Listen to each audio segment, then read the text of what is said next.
"John, what are you doing here?" In the middle of the night, feeling that I heard a noise from upstairs, I went up the stairs and bumped into my husband coming out of our daughter's room. He seemed surprised to see me. Oh, I heard the noise too and went into Emily's room. She was crying because she had a nightmare. So I was comforting her. Would a daughter who usually keeps her distance from her father at her age really be comforted by him just because of a nightmare? It was a somewhat unconvincing explanation. After that, my husband's visits to our daughter's room at night became more frequent. Whenever I asked what he was doing, he invariably said that Emily couldn't sleep and wanted him to stay with her. In the morning, my daughter started to yawn constantly and became increasingly groggy due to lack of sleep. And I noticed she seemed to have put on weight around her waist. When I confronted my husband severely, Emily spoke up. "I've been putting up with it, but I can't take it anymore. Listen to this." When did you get your hands on such a thing? You ingrate. With a trump card she played, my husband was cornered and had no choice but to admit his wrongdoing. "My name is Lena. I married my college senior, John, and we had a daughter, Emily. John adored our only child, Emily, more than anything and often took good care of her since she was young. Emily also grew fond of her father and would often go out to the park or other places with John, even when I wasn't around. When I was busy at work, especially during peak seasons, John would willingly take Emily out to amusement parks or other fun places. No matter how busy he was, John always made sure to attend school events like Emily's sports day or parents' day.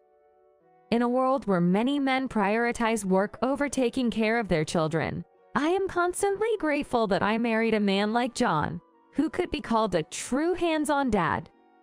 However, as Emily reached her upper elementary years, she began avoiding John, possibly due to her sensitive age. Hey Emily, how about we go out somewhere together for a change? We could go shopping. I'll buy you something you like. On a holiday, while Emily was watching TV in the living room, John suggested this. I'm fine. There's nothing I particularly want right now."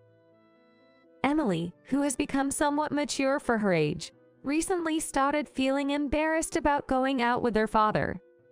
Even today, when invited by John, she seemed reluctant and turned down the invitation. I'm going out of my way to ask you. And this is the attitude I get. John, perhaps upset by Emily's response, suddenly scolded her.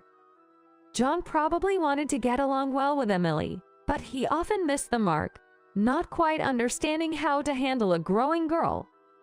And he would end up getting angry when things didn't go well. "Hey, don't be so angry." I hurriedly intervened to calm down the heated John. The arguments between John and Emily were not just on this day. When John spoke to her, Emily often responded with a curt attitude. John was shocked by the change in Emily, who had been so affectionate before, but I didn't think much of it, seeing it as a sign of her growing up. She wasn't like this before. Well, she's getting closer to being an adult. Don't get so worked up about it, okay? I tried to calm down my husband, who was grumbling in dissatisfaction, without paying much attention to it. But I never thought that my response at the time would be something I'd regret later. If I had paid closer attention to the two of them here, maybe the later incident wouldn't have happened. With the relationship between father and daughter remaining awkward, Emily entered the 6th grade. She grew taller and completely looked like a young lady. Though she had many friends and a cheerful personality, lately she seemed a bit out of sorts. When I asked if something was bothering her, Emily just shook her head, indicating nothing was wrong. Even after contacting the school about Emily's condition, it appeared there were no significant troubles. One night, while I was sleeping in our bedroom, I suddenly noticed John stirring and then getting up. He stood up and left the bedroom. I wonder if he went to get some water. Glancing at the clock on the bedside table, it was midnight. Feeling wide awake, I tossed and turned, unable to fall back asleep. Even after a while, John had not returned to the bedroom. Puzzled but eventually overtaken by sleepiness, I fell asleep again. Were you awake last night?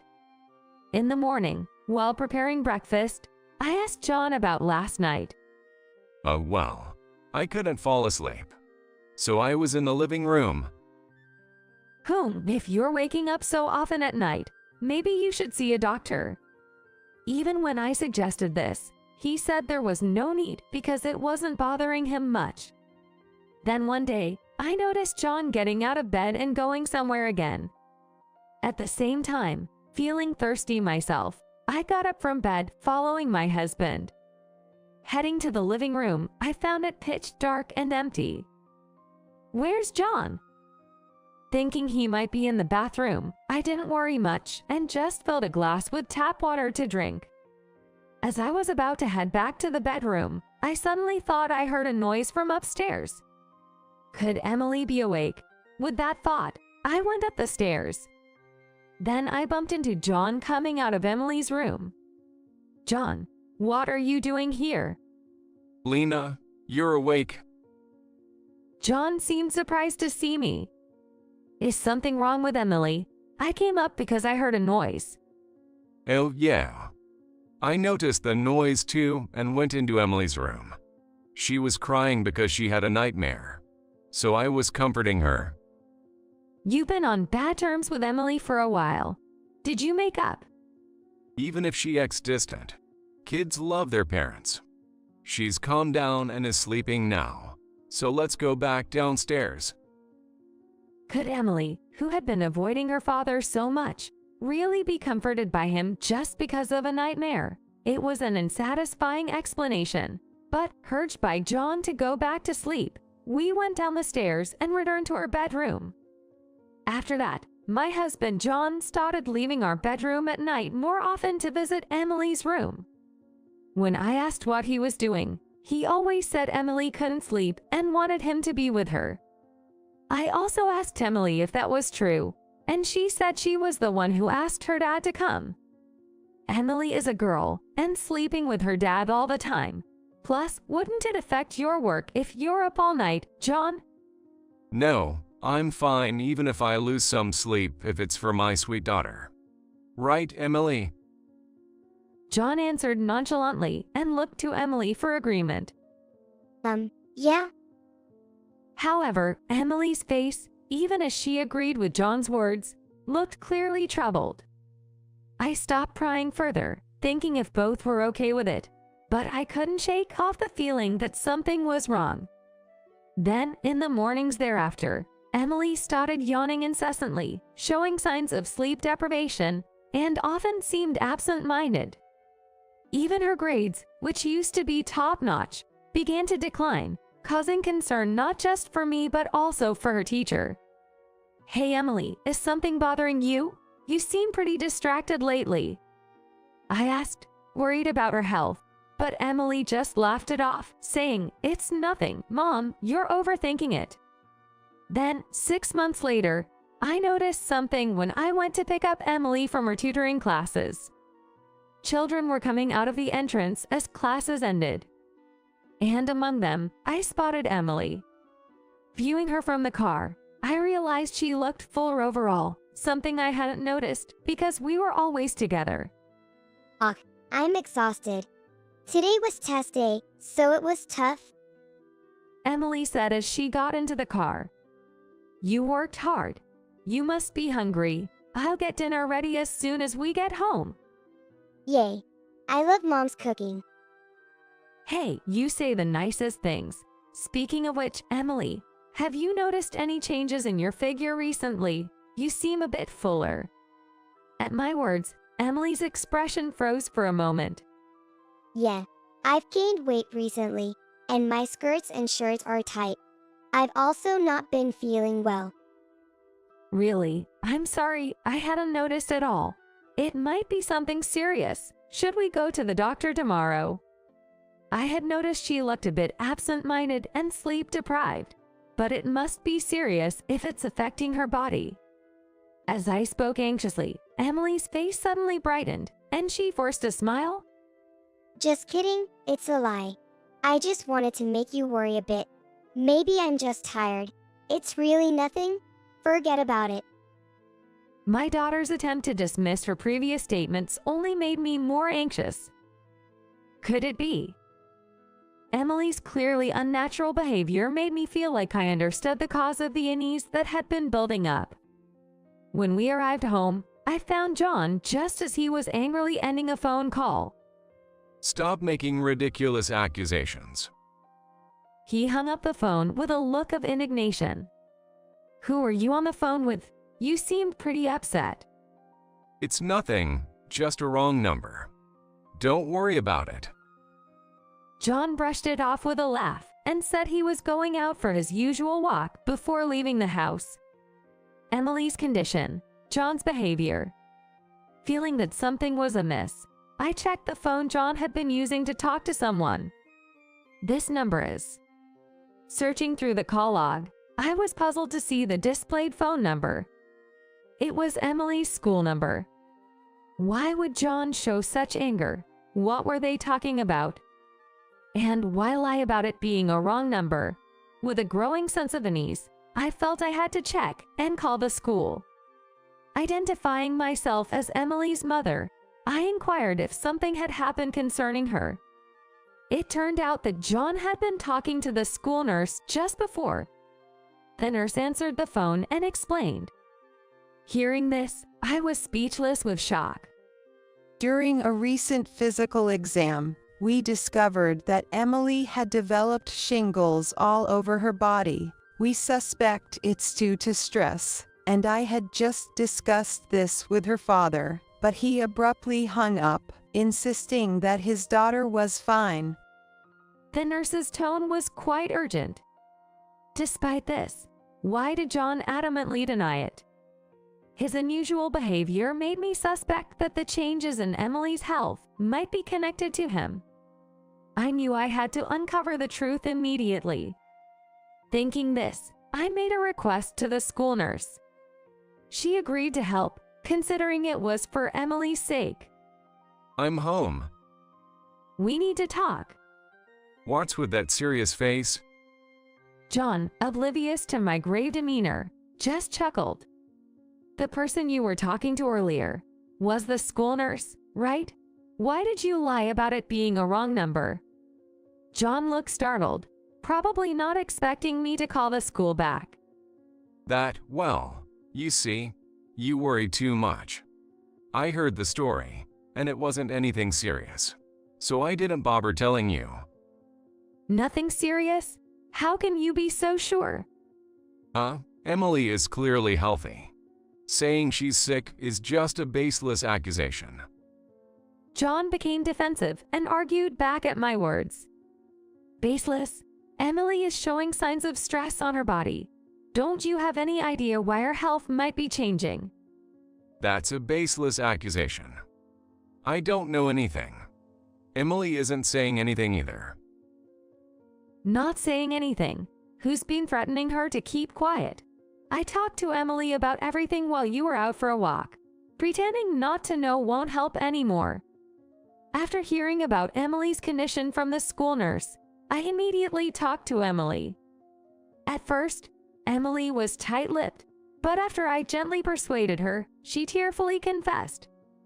Emily had been coerced by John to sleep in the same bed with him at night.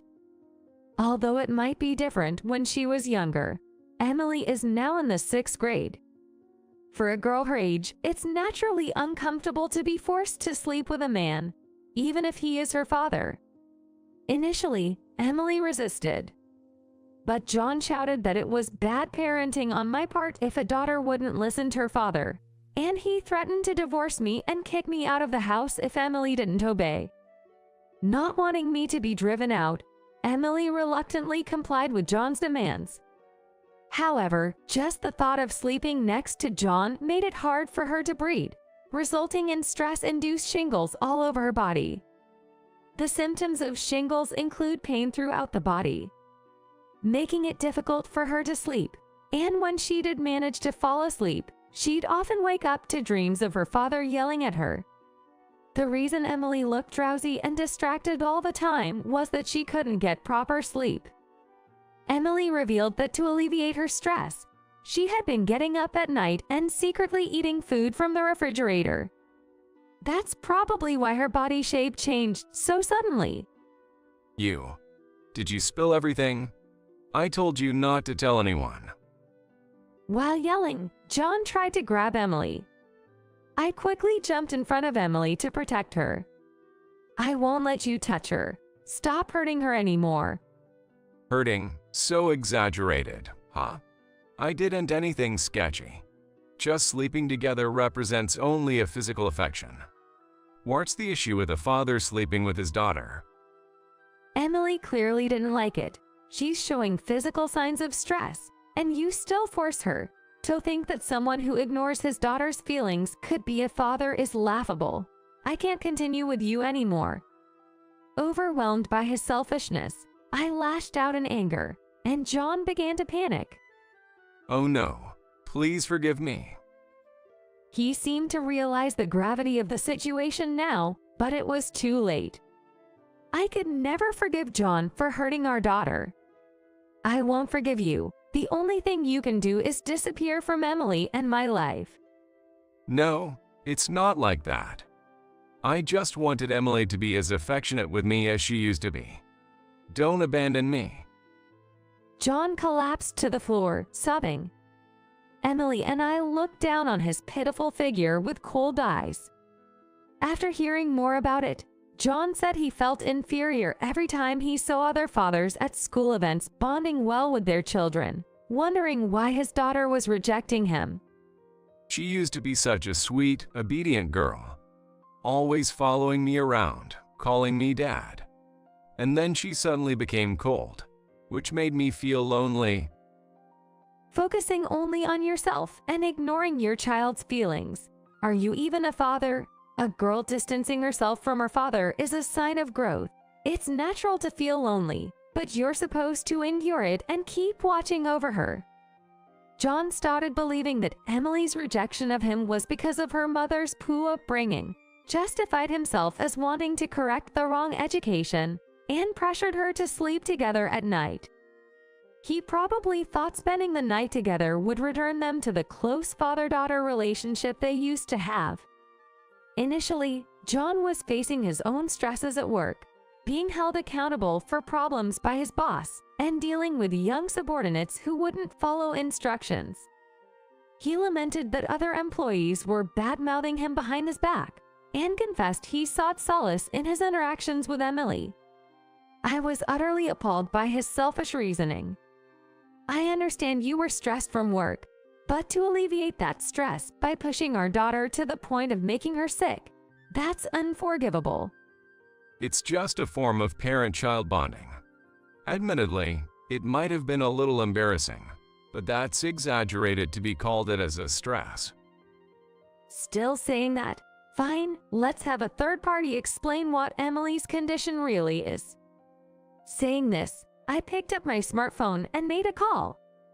Shortly after, the doorbell rang. I welcomed that folks in and led them to the living room. Hey, what do you think you're doing? Just waltzing into someone's house like that? The person I had called was the school nurse, who had been waiting nearby to explain Emily's condition. As planned, the nurse arrived accompanied by staff from Child Protective Services. Emily is clearly showing signs of stress, a cry for help. The nurse stated firmly to John. That's an exaggeration. Anyone can get shingles. It's just a sign of being a little rundown. Despite the nurse's explanation about Emily's shingles, John consistently claimed, "It's not my fault." Before such a stubborn John, Emily stepped forward with a determined look, having decided something while watching the situation unfold. Being threatened to drive mom out. I've endured it until now, but I can't take it anymore. Listen to this. Emily pulled out her smartphone and started operating it. Then John's voice began to play from the smartphone. Just like she said, that was an audio recording of threatening, telling her he would get me out of the house unless she slept with him. What? How did you get that? Trying to frame me? You ingrate.